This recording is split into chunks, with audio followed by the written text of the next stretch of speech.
वेदों के अनुसार जिसका जन्म हुआ है उसकी मृत्यु भी होगी, चाहे वह कोई भी हो।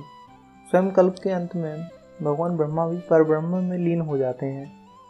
आज हम आपको मृत्यु के देव यमराज के बारे में बताएंगे और बताएंगे कि स्वयं मृत्यु के देव की मृत्यु कैसे हुई। हिंदू धर्म ग्रंथों के अनुसार जो जैसा करता है उसे उसी प्रकार भोगना पड़ता है। मृत्यु के बाद जीवों की आत्मा को लाने के लिए यमदूत मृत्यु लोक जाते हैं और आत्माओं को यमलोक लाने के बाद यमराज के मुंशी चित्रगुप्त लोगों के कर्मों का लेखा जोखा अपने वही अग्रसंधानी में देखकर यमराज को बताते हैं और यमराज उनके लिए कर्मों के अनुसार उनको स्वर्ग, नर्क और पितृलोक भेजते हैं और कुछ को फिर से पृथ्वी पर भेज दिया जाता है। यमराज का जन्म विश्वकर्मा की पुत्री संज्ञा और सूर्यदेव से हुआ है। इनकी पत्नी का नाम धूमरना है। यमराज की एक बहन भी है जिसको लोग यमुना के नाम से जानते हैं और इनके भाई का नाम श्रद्धादेव मनु है। यमराज दक्षिण दिशा के दिक्पाल भी हैं।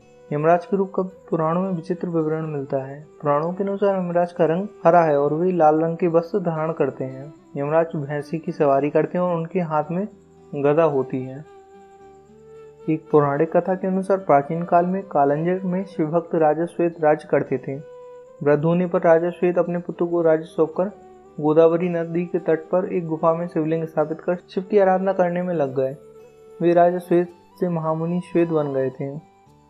श्वेत मुनि को ना रोग था और ना ही शोक, इसलिए उनकी आयु पूरी हो चुकी थी। इसका उन्हें आभास भी नहीं हुआ।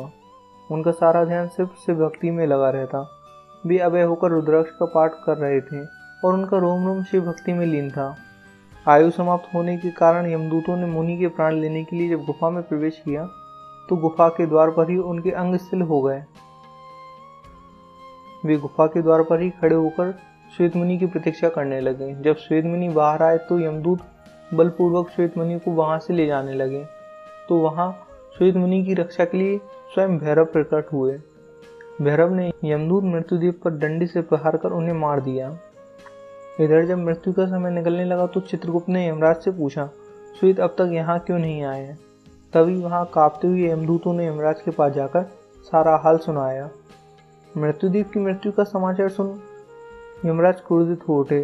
उन्होंने अपने हाथ में यमदंड लेकर भैंस पर सवार होकर अपनी सेना के साथ वहां पहुंचे।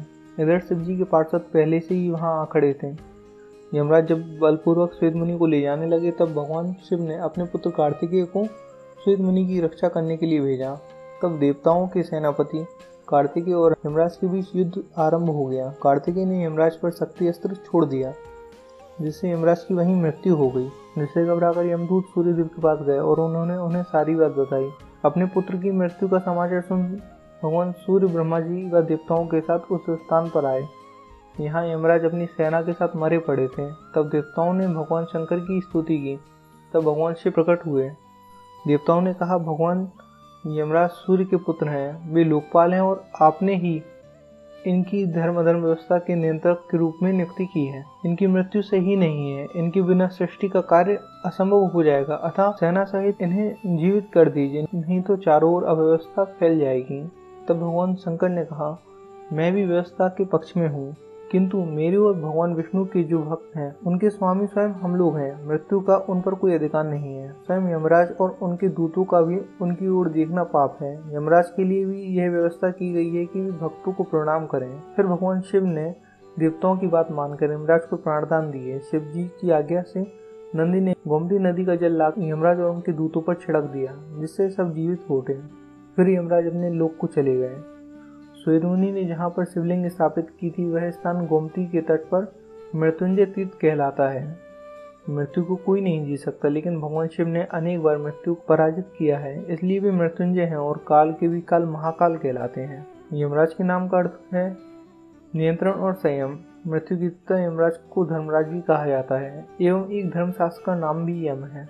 अगर आपको ये वीडियो पसंद आए तो लाइक करें, अगर पसंद आए तो कमेंट करें कि मैं इसमें और क्या क्या सुधार कर सकता हूँ। वीडियो देखने के लिए धन्यवाद।